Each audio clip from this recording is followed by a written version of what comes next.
Hello everyone and welcome back to another video from The Bond. My name is Isaac and today I'm going to be introducing you to IboView, a great piece of open source software that can help us understand quantum chemical calculations.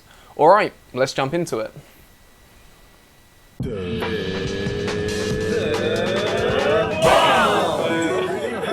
So IboView allows us to interpret the results of chemical computations by visualizing localized orbitals.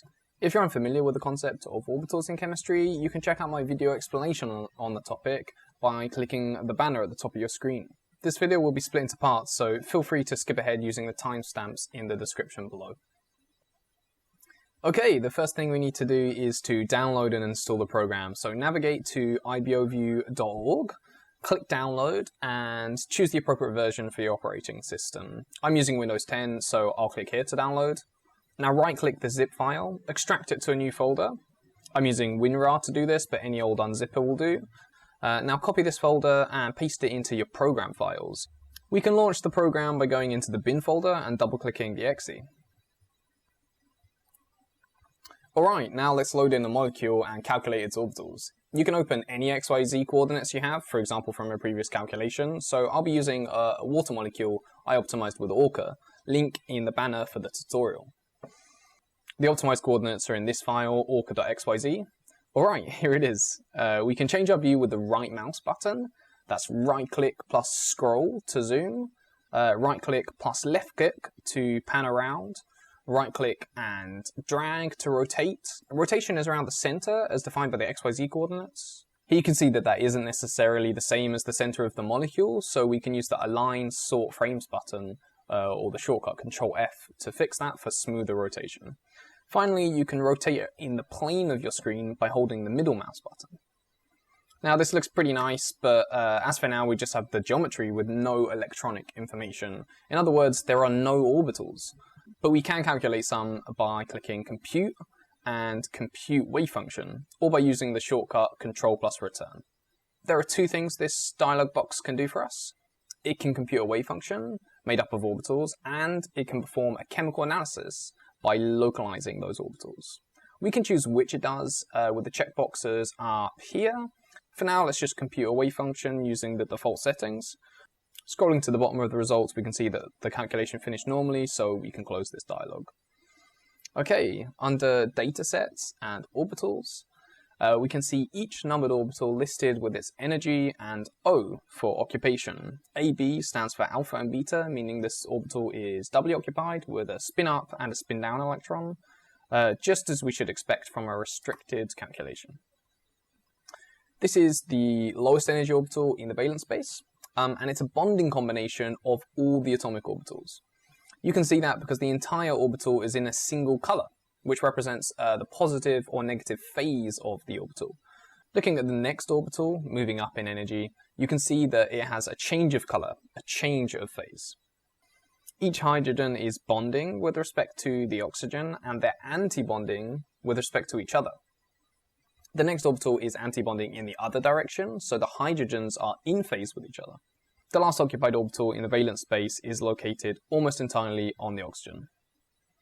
As well as calculating new orbitals with IboView, we can also import orbitals from an ORCA calculation. To do so, we just need to run one quick command to convert the ORCA orbital file into something IboView can read. So go to the folder where you ran the calculation, copy the path, then open up the command prompts. Type CD, then right-click to paste in the path. Hit return to go to that folder. Now type orca underscore 2mkl. That's the subroutine of ORCA that will do the conversion for us. Next type what's called the base name of your calculation. It's essentially just whatever came before the .imp of your input file. Here I simply used ORCA.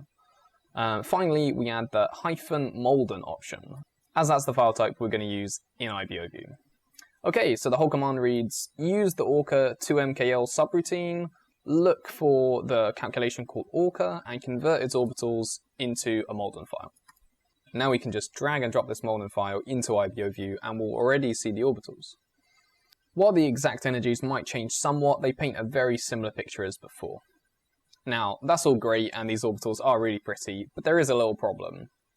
For over 100 years, chemists have been drawing their H2O molecule something like this, where the lines represent paired electrons participating in covalent bonding, and the double dots represent non-bonding pairs of electrons located on the oxygen atom, called lone pairs, a representation known as a Lewis structure.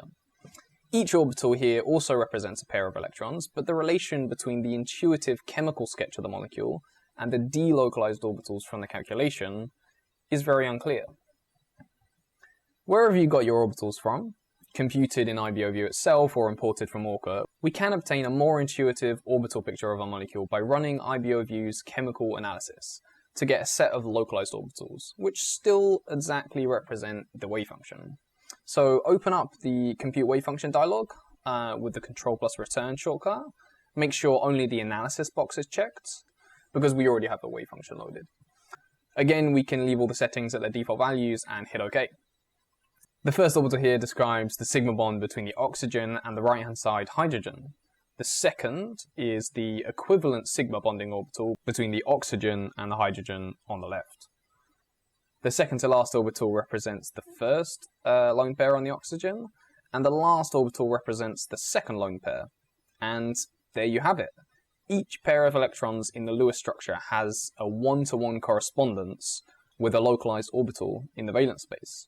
These are known as the intrinsic bonding orbitals, or IBOs, thus named because they naturally give rise to an orbital picture that nicely corresponds to traditional chemical concepts, like Lewis structures.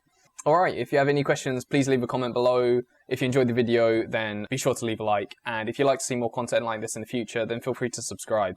See you next time. Ciao.